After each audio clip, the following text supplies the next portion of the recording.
Welcome to the GCN Racing News Show. This week, the Giro d'Italia wraps up in Rome. We've got the Baloise Belgium Tour, the final two stages of the Emakumeen Bira, the Tour of Japan, the Tour de Fjords, the Ross, and the first Hammer Series event of the year in Stavanger, Norway. What a difference a week makes. This time last week on the Racing News Show, Simon Yates looked set to take the biggest win of his career. And that lead looks even more secure when he admirably defended his lead at the Stage 16 individual time trial, a stage won by Rohan Dennis. From that point, as Yates himself said, all he and his team needed to do was defend. Easier said than done, as we subsequently found out. Yates' first signs of weakness came on stage 9, the mountaintop finish at Prato Nevoso. He lost 28 seconds there, which is exactly half his lead. Not the end of the world, but as it turns out, it was a sign of things to come. The following day, which many saw as the Queen stage of the race, saw one of the most dramatic stages of any Grand Tour in recent history. Up the epic Colla della Finestra, Team Sky rode their trademark high tempo, and one of the first riders they shed was Simon Yates, with still 80 kilometres to go. It was quite a sad sight to see the pink jersey slip out of contention in the way that he did. The disappointment for both him and the rest of the team must have been huge at that particular point. And it's quite amazing really that you can take 5 stage wins, lead the race for 13 days and still come out the other end with a tinge of disappointment. Cycling really can be quite a cruel sport at times. Meanwhile, out front on that stage, Froome attacked. It looked like a suicide mission, but as the kilometres ticked by, the gap ticked up. Tom Dumoulin, virtual race leader at that point, suddenly found himself having to do the chase of his life. Not helped by Sebastian Reichenbach, apparently. Dumoulin compared the Swiss rider from FDJ Groupama to a grandma when subsequently talking about his descending skills. And it was on the descents that Froome carved out the majority of his advantage, taking a few risks, something he needed to do if he was going to have any chance of winning the race overall. And it worked. Froome's advantage slowly but steadily rose until the foot of the final climb at Bardonecchia. His advantage there held steady right up to the finish line, and it was enough to see him take the stage win with enough of an advantage over Dumoulin to take the race lead by 40 seconds over the Dutchman. Simon Yates trailed in an incredible 39 minutes later, but it was a lead that Froome extended by 6 seconds the following day on the final mountain stage won by Mikel Nieve of Mitchelton Scott. The biggest disappointment that day was for Thibaut Pinot, who, like Yates the previous day, completely cracked. In fact, such was his deterioration on the day that he slipped from his provisional podium place of 3rd down to 18th place in a single day. Again, heartbreaking stuff for both he and his team. By that point though, the win was basically Froome's with just a final stage procession around Rome to go. A procession that was ultimately made even easier by the fact that the organisers neutralised the GC times after complaints from the riders about the safety of the circuit. That final stage was taken by Sam Bennett, his 3rd of the race. But before we finish, we should also mention Max Schachmann. He won stage 18 in what was his first Grand Tour. He'd been particularly strong in the opening week of the race, wearing the white jersey as best young rider, and this was his reward for getting through a second week in which he fell sick. Oh, and also a special mention to Ben O'Connor, the 22-year-old from Western Australia. He was having the ride of his life at the Giro d'Italia, even threatening a top 10 position at the end on GC, but unfortunately crashed out on stage 19. Another really sad end to a very promising 3 weeks. It might be scant consolation, Ben, but you are this week's GCN Rider of the Week. I have no doubt we will see you back at the top of Grand Tour standings very soon. And so, Froome adds the Giro d'Italia to the Vuelta a España and the Tour de France titles that he currently holds, adding himself to a very select club, the only other members of that club being Bernardino and Eddy Merckx. It really is a truly remarkable feat, especially in the modern days of pro cycling. Now, I know that this doesn't sit well with many of you, in part because he has a large salbutamol-shaped cloud hanging over him still, and also partly because you don't believe in the superhuman effort that he made on stage 19. And that is perfectly understandable, especially given pro cycling's recent past. And it's very good, I think, to question standout performances. Not something I'm going to go in depth to in this particular GCN Racing News Show, but we are going to discuss how Froome won the Giro d'Italia on tomorrow's GCN show. And we'd dearly like your input there. Do you believe in what you saw last week, or do you think it was a little bit too good to be true? We would like to get as many opinions as possible on either side of the fence, and the reasons that you've got behind that opinion. Leave them in the comments section below. We'd love to get that feedback from you. Moving on to a slightly less serious topic, something I did find quite amusing at the end of the race last week was this tweet from Alex Dowsett. He, at the start of May, decided that he was going to enter Strava's monthly distance challenge, which he, rightly so, thought was quite confident of winning. Where was he after Saturday's Giro stage?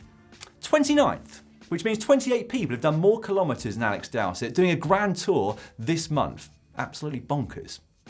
There were some absolutely beautiful conditions and even more stunning scenery for the riders at the 3-day Tour de Fjords in Norway last week. The first stage ended in a bunt sprint, which was won by Fabio Jakobsen of Quick-Step Fjords. The 21-year-old Neo-Pro has already landed himself a huge win at the Scheldeprijs earlier this year and is clearly going to be one of the big names in sprinting over the next few seasons. The reduced bunt sprint the following day was won by a rider at the other end of his career, Michael Albertini of Mitchelton Scott. It marked the 29th career win for the 37-year-old, and the 30th wouldn't take long to come. A second place on the third and final stage was enough to see him clinch the overall classification at the race. That final stage, incidentally, was won by Bjorg Lambrecht from Lotto Soudal, another rider who you're no doubt going to be hearing a lot more of in the near future. Last year, he finished runner-up in virtually every single under-23 stage race that matters, including the Tour de l'Avenir, performances which earned him his pro contract with the Belgian squad. He added yet another second place overall at this race, but he's now taken his first pro win. Big step for any budding pro rider. The Tour de Fjords was followed immediately by the first round of the Hammer Series in Stavanger in Norway.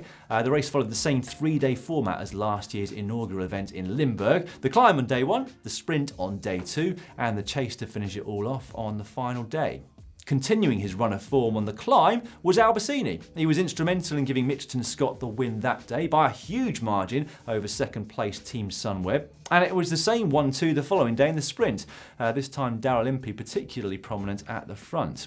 Which meant that they started first in the chase, a 49-kilometre team time trial on the third and final day of racing. And can you guess who dominated that? Yes, it was Mitchelton Scott, who were quite simply on another level throughout the 3 days. Now, we were pretty excited to have that race broadcast live on our Facebook page throughout the 3 days, so thanks to all of you who joined us for that. And if you missed it, well, you've got another chance this coming weekend, because the Hammer Limburg will start on Friday, so I very much hope you will join us then. In other news, starting this coming Sunday is the Criterium du Dauphiné, the traditional warm-up race for the Tour de France, and we're going to have daily highlights, free to view globally, again on Facebook. We hope you will join us for that too. This time last week, midway through the 4-day race, Annemiek van Vleuten was sitting pretty at the top of the Emakumeen Bira classification. Things got even better for her team, Mitchelton Scott, over the next couple of days. In the successful Stage 3 breakaway was Georgia Williams. She moved herself up to second place on the GC, just 3 seconds behind her teammate. And then, on the final stage, the hardest of the race, Mitchelton Scott took their dominance to another level. Amanda Spratt decided to take off alone with still 54 kilometres remaining and was never seen again. And with a huge advantage over everybody else, she'd also done enough to dethrone her teammate Van Vleuten, who would have to be satisfied with second place in the overall classification, with Williams in 4th. And that is what you call a successful 4 days.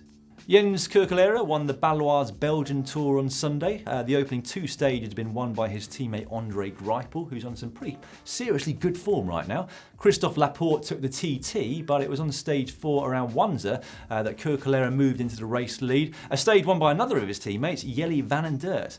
Quite a successful 5 days for the home team. Quite incredibly though, Quick-Step Fjords didn't even take part in their home tour this time around, presumably finding it too much of a stretch with so many other races taking place at the same time. Now, when we left the general classification last week at the Tour of Japan, Gregor Boll had just taken over the GC lead. He would go on to take 2 stages, but the general classification would be decided, as expected, on the Mount Fuji stage. Pretty unique in the modern world of pro cycling, a 32.9 kilometre road stage, which is basically a bunch hill climb race.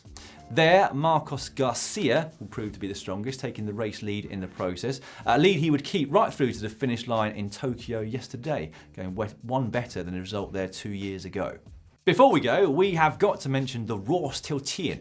Not sure if I pronounced the second part of that right. Hopefully got the first part right. It's not the biggest race in the world, but it's certainly one of the toughest. Except for, of course, in 2009, where our very own Simon Richardson won overall in an uncharacteristically easy edition. All joking aside, it's a fantastic 8-day event in which pros are competing against county riders. Particularly popular, as you can imagine, were the 2 home wins. Stage 2 going to Robert John McCarthy and Stage 6, which went to Sean McKenna. It was a particularly nail-biting final stage of the race though, with overnight race leader Cyril Thierry losing his lead by a single second to Luke Buchter.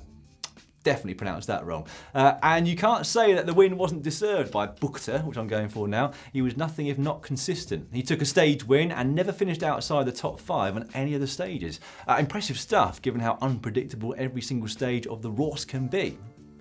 Right, that is it for this week. Next week we'll be back with the opening day of the Criterium du Dauphiné, the Hammer Limburg, the Tour de Luxembourg, amongst many other races. So make sure you join us then. In the meantime, if you're wondering what the first meal the riders will be having after the Giro d'Italia, Emma asked a few of them in a video that you can find just down here.